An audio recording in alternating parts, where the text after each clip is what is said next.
Hello everyone, welcome to our online class, to our discussion. Let me introduce myself to you. My name is Teacher Majutain Jean Maso, but you can call me in my name, Teacher Jean, or in my surname, Teacher Maso. So welcome again. Before we start the lesson, let's have a prayer para mabuhayan tayong lahat. At sa mga babies ko dyan na natutulog-tulog, wake up na po ha. Okay, let's have some prayer. Almighty God, you are the source of life. We thank you for all the blessings you have given to us. Thank you for giving us another day to learn something new. Clear our mind and help us focus. Guide us and our teacher as we study and create new learning experiences. We pray in the name of Jesus Christ. Amen. So, let's start our lesson. Our lesson for today is discovering the child's mind in using direct speech appropriately. So, before we start, if you remember our lesson last week,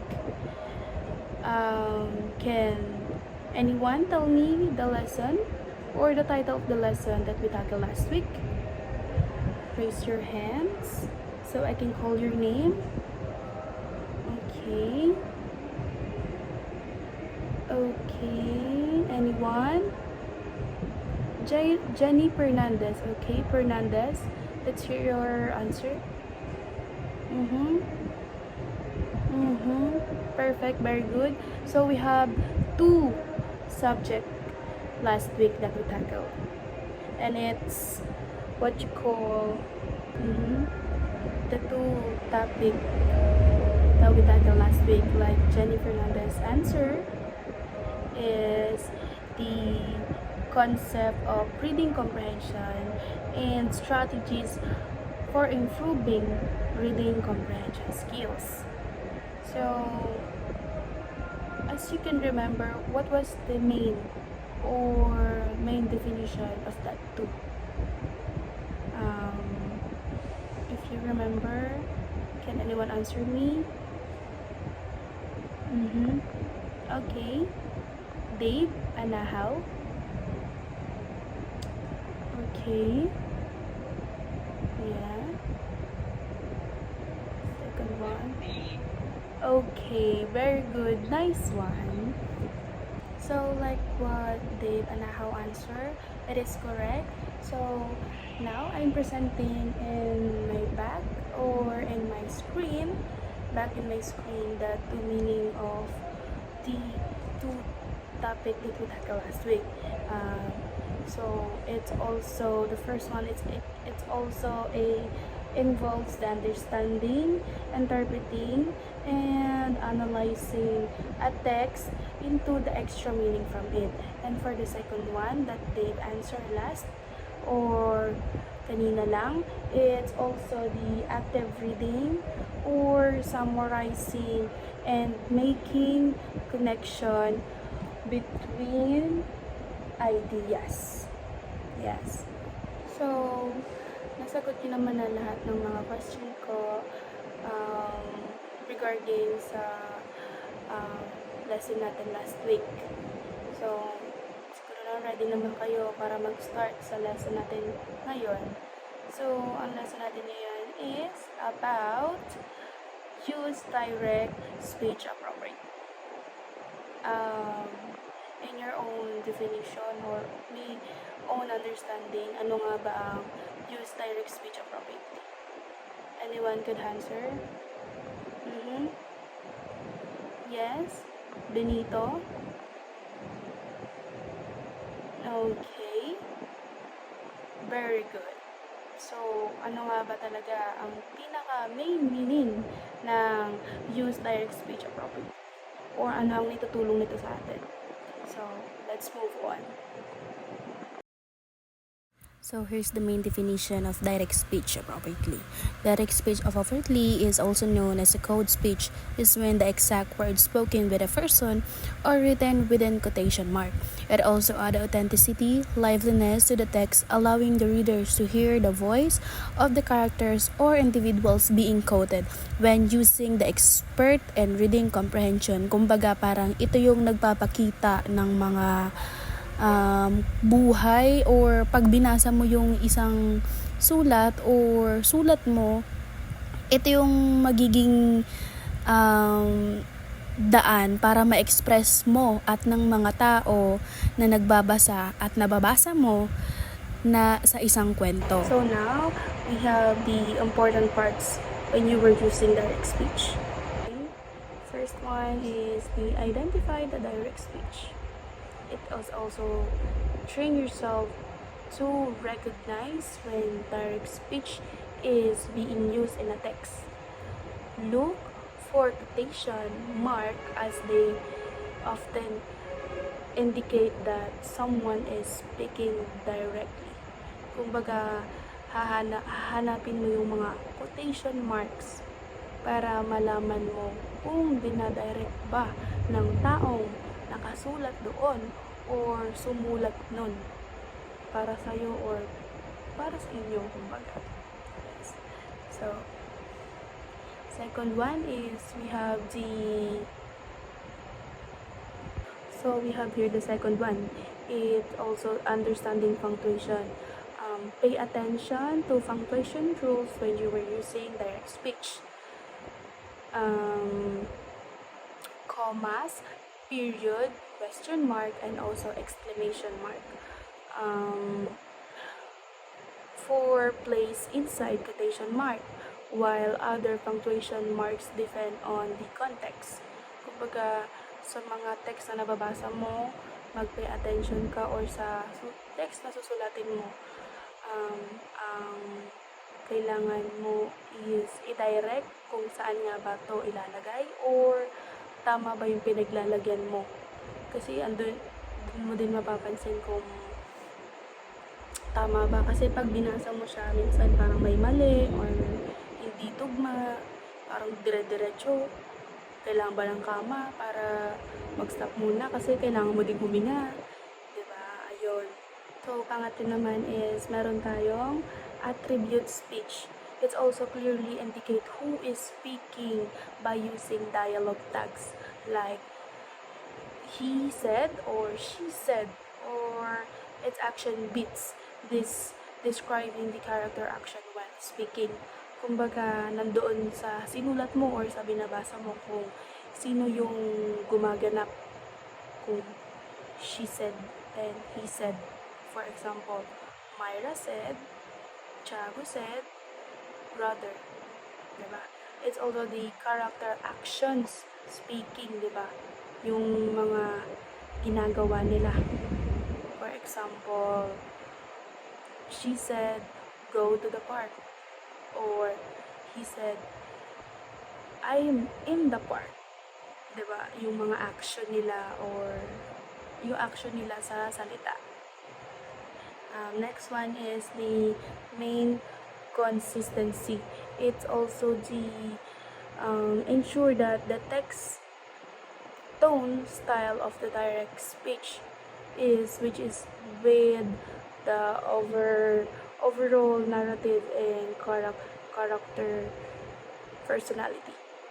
Medyo napapagod si teacher magbasa, pero para mas maintindihan nyo, ako na mismo ang magbabasa para sa inyo. Yes, so balik tayo sa topic natin. It is to ensure the tone or the style of the text. Kumbaga, yung style or yung tono, sa Tinagalog ko lang, yung tono ng mga sinusulat mo while you're writing something, spoken poetry or love letter, the tone and the style is also important to express your feeling or your intention to the readers. And we have here also the use direct speech springly. They should enhance the narrative and move the story forward. Avoid overusing it. It can distract the flow of the text. Yes. Huwag masyadong sobrahan yung paggamit ng direct speech kasi pwede daw itong maka-distract sa mga readers na kumbaga OA na, over na si person magamit ng direct speech na imbis na napaka-professional mo, it's unprofessional and it's unethical. Like what Kendall Jenner.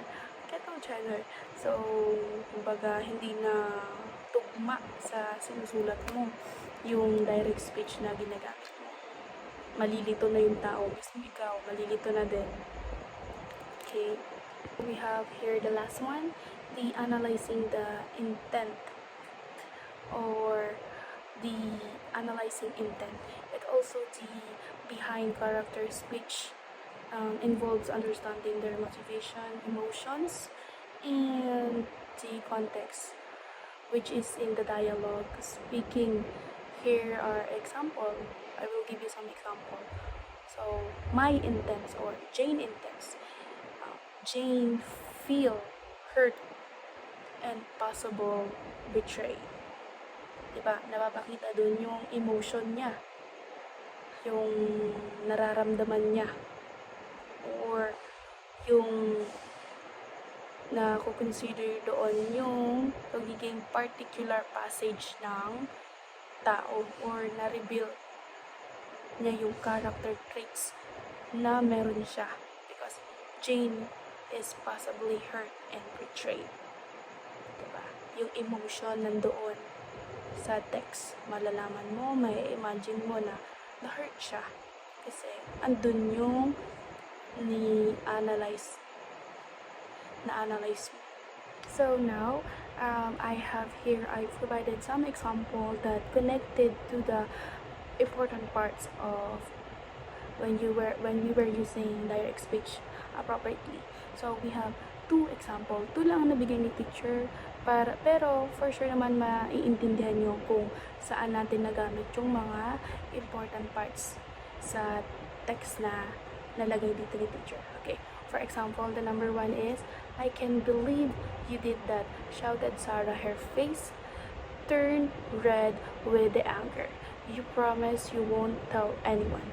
So, kung napapansin nyo na nakikita nyo ba dyan yung emotions, mga quotations, mga marks or question marks or commas, and the plot twist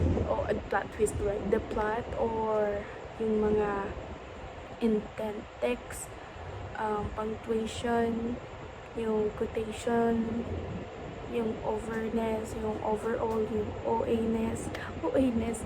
So we have the second one example. We have here, I'm so excited to finally go on vacation, exclaimed Tom as he packed his suitcase with enthusiasm. I've been dreaming about this trip for months. Sobrang tagal naman nun. Medyo napagod na kasi sa teacher kaka-explain. Pero I love you all. Yeah, it's okay for me. Yes, nakikita niyo din, di ba?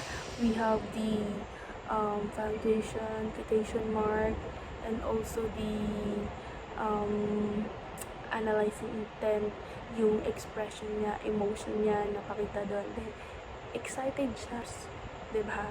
Yung emotion niya na mararamdaman mo talaga na excited siya kasi nabasa mo nabasa mo, na-imagine mo, na-feel mo yung pagka-excited niya dahil sa enthusiasm na pagkapak niya sa suitcase niya. Diba? So, you understand? Do you understand all the parts of direct speech appropriately and meaning ng direct speech? Okay, everyone. So, I have here, I hope you understand properly, ha? Nakinig kayo ng mabuti. Kasi meron si teacher ni-provide na activity for you all. And sa mga hindi nakinig dyan, it's okay. I know you're pagod, and teacher also is pagod. Kakasalita, kakadakdak, and masyado ng madami. So, siguro, let's start for our activity. So, I have here the activity. Activity 1. You can do this in your paper or sa docs nyo, and attach nyo na lang sa Google Drive or sa Google Classroom natin. I will provide the link of Google Drive. And sa Google Classroom naman, sa mga magsisend doon, make sure na may mga pangalan kayo ha. So, we have here the activity 1, and the direction is identify the direct speech in the sentence. 5 sentence lang ang nabigay ni teacher. So, make sure po na meron tayong maipapasa within this day ha. Sorry. So, yun lang. I hope you understand the meaning of direct. Sorry, grabe naman ang ubo ni teacher. So, I hope you understand the meaning and the parts of the direct speech. At sa attendance, meron naman na tayong attendance tracker. So, kung sino man yung mga umalis at pumasok ng maaga is matatrack na po yun ang attendance tracker natin ha. And yun lamang po at maraming salamat. Pwede na po kayong mag-leave sa meet natin. Thank you everyone.